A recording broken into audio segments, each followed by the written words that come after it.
Magandang araw po sa inyong lahat. Narito ang ating aralin sa GMRC Quarter 2, Week 5, Day 3. Ang ating layunin, nakakapagbahagi ng sariling paraan ng pakikilahok sa pananalangin ng pamilya na ipaliliwanag na ang panalangin ng pamilya ay nakatutulong sa pagpapatibay ng samahan.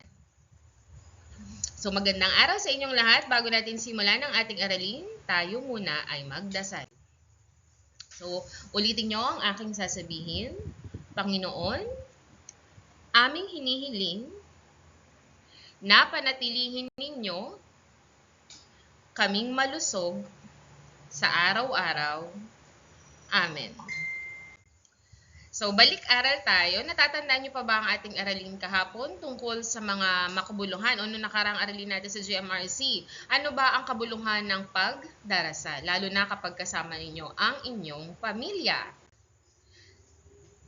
O ano ang isang halimbawa ng kabuluhan ng panalangin kasama ang pamilya? Siyempre, ang isang halimbawa nun ay napapatatag nito ang samahan ng pamilya kahit na may problema. So ngayon, kayo ba ay nakikilahok gamit ang sariling paraan ng pananalangin kasama ang inyong pamilya? Halimbawa, tinawag kayo ng pamilya nyo para manalangin. O kahit bago kumain. Kahit gutom na kayo ba ay mananalangin muna o kakain na dahil gutom na kayo? So, dapat, kahit gaano tayo kagutom, no, dapat mananalangin muna tayo bago tayo kumain. Halimbawa din, sa gabi, kahit antok ka na, kapag kayo ay mananalangin, kasama ang pamilya nyo, so magdasal muna kayo kahit na maiksing panalangin lang para gabayan kayo sa inyong pagtulog at para din magpasalamat sa isang buong araw na kayo ay ginabayan. O kaya naman, kapag kayo ay magsisimba, niyaya kayo ng magulang nyo na magsimba, kahit na marami kang ginagawa o naglalaro ka, dapat itigil mo yon para makasama mo ang iyong pamilya sa pagsisimba. Basahin nyo nga, madasalin. Sa araw na ito, inaasahang makapagbabahagi ng sariling paraan ng pakikilahok sa panalangin ng pamilya. Inaasahan din na may paliliwanag na ang pananalangin ng pamilya ay nakatutulong sa pagpapatibay ng samahan. Ano ang ginagawa ninyo bago makilahok sa panalangin ng pamilya? O may iba't iba tayong mga paraan na ginagawa, no? Para makilahok sa panalangin ng pamilya.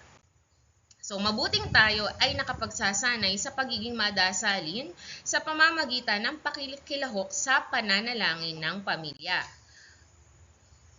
Ngayon, makinig kayo sa aking babasahin. Panginoon, kami po ay nananalangin sa araw na ito para magpasalamat sa kabutihan ninyo. Hinihiling po namin sa inyo na kami ay patnubayan sa araw-araw. Amen. Kahit simpleng dasal na ganito, basta galing sa ating puso, mahalaga na tayo ay nagdarasal araw-araw. Hindi lang minsan, dapat araw-araw. O tayo may gagawin, sundin natin ang sumusunod. Una, makinig kayo sa sitwasyon, tapos itaas ang kamay kung nakikilahok kayo sa panalangin kasama ang pamilya sa sumusunod na sitwasyon. Nananalangin bago kumain. Kung ginagawa nyo to, itaas ang inyong kamay. O, very good kung ginagawa nyo ito. Nananalangin bago matulog. O, ginagawa nyo ba ito? O, very good din kung ginagawa nyo ito.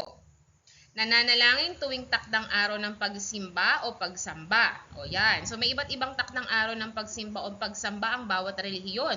So dapat tayo ay dumadalo dito at nananalangin. Hindi tayo maglalaro kapag nasa simbahan, ha? Hindi rin tayo makikipagkwentuhan. Mananalangin.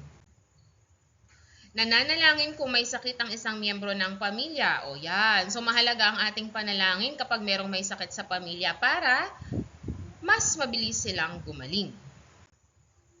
Nananalangin kung may nais ipagpasalamat. O kagaya ng sinabi ko nung una, hindi lang tayo nananalangin kasi may gusto tayong hilingin. Dapat, huwag nating kakalimutan na magpasalamat.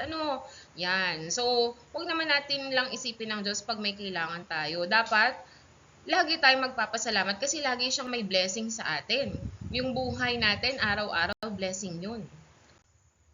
So, kayo ay nakapagsasanay sa pagiging madasalin sa pamamagitan ng pakikilahok sa panalangin ng pamilya.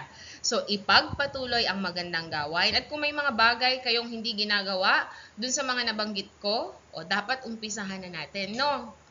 Gaya ng halimbawa, kung hindi kayo nananalangin bago kumain, dapat umpisahan na nating magdasal. Ipagpasalamat natin ang ating biyaya ng pagkain. Okay, makinig kayo ng mabuti. So, dapat ito ay gagawin natin kapag nasa klase tayo. Since wala tayo sa klase, hindi natin ito magagawa. Una, kayo ay kukuha ng kapareha. Ikalawa, tayo ay magbabahagi gamit ang sariling paraan ng pakikilahok sa pananalangin ng pamilya kasama ang inyong kapareha. Ikatlo, kasama ang kapareha, sasabihin ang sariling paraan ng pakikilahok sa pananalangin ng pamilya kasama ang inyong kapareha. So, kumuha na lang kayo ng kapareha nyo sa bahay, doon nyo sabihin sa kanila kung ano yung sariling paraan nyo ng pakikilahok sa pananalangin. Ngayon, ipakilala ang inyong sarili gamit ang gabay. Gamit na gabay ang sumusunod na pangungusap.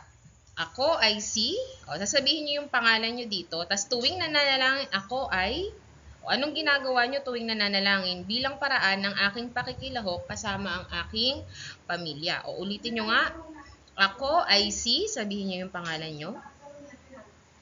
Tuwing nananalangin ako ay blank, anong ginagawa niyo?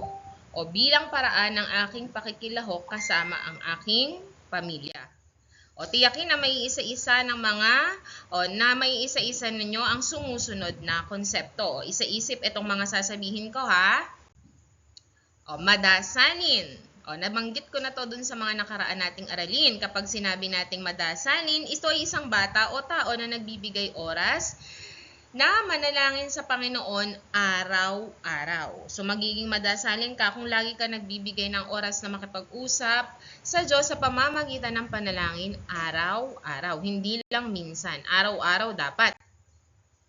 Ito na yung mga halimbawa ng mga gawi ng pamilya sa pananalangin. Siyempre, bago tayo manalangin, aayusin natin ang ating kapaligiran. Pag-ayos ng kapaligiran, dapat malinis ang paligid, diba?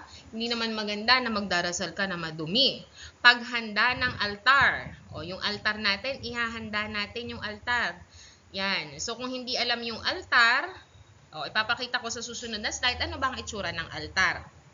Yan, ito yung halimbawa ng altar sa mga simbahan. Altar ang tawag dyan. Sa tahanan naman, kung may nakikita kayong ganito sa inyong bahay, yan, altar ang tawag dyan. Okay? Yan. Ikatlo, paghahanda ng mga awit. May mga, pag sumisimba tayo, may mga awitin tayo para sa Diyos. So, maaari ito naglalaman ng panalangin o papuri sa Panginoon.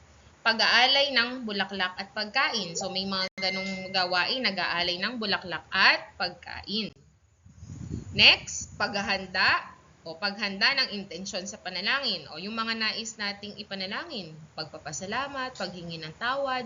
Pwede rin nating ipanalangin yung mga namatay natin sa buhay. Kung may kahilingan tayo, lalo na kung may sakit sa pamilya, yan, pwede natin silang ipanalangin. Ngayon, bilugan ng wastong letra na nagsasaad ng sariling paraan ng pakikilahok sa panalangin ng pamilya at lagyan ng X kung hindi. A. Pag-ayos ng kapaligiran bago manalangin, bilog or X? Ito ay bilog. Pag-alay ng pagkain sa altar, bilog din ito. Paghanda ng mga awit, bilog din yan. Paghahanda ng higaan, X yan. Pag tayo mananalangin, hindi tayo matutulog. Dapat magdadasal muna. Paghanda ng intensyon sa panalangin, bilog yan. Okay? So ngayon, isulat ang sagot sapat lang bilang pagsasanay sa pagiging madasalin. Dito kayo pipili, no? Anong ilalagay natin dito? Lumalapit, magdasal, pamilya, ligtas, amen. Panginoon, kami po ay blank sa inyo. Ano yun? Lumalapit, magdasal, pamilya, ligtas o amen.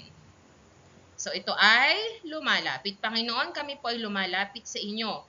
Para blank o para magdasal. Gabayan po ninyo ang aming pamilya. Panatilihin ninyo po kaming ligtas sa kapahamakan. Amen. Sunod-sunod lang yan. Uulitin ko. Panginoon, kami po ay lumalapit sa inyo para magdasal. Gabayan po ninyo ang aming pamilya, panatilihin niyo po kaming ligtas sa kapahamakan. Amen. Okay, so ito ay ang isang halimbawa ng dasal natin sa Panginoon. Okay, so sana may natutunan kayo at huwag kalimutang magdasal. Hanggang sa muli, paalam!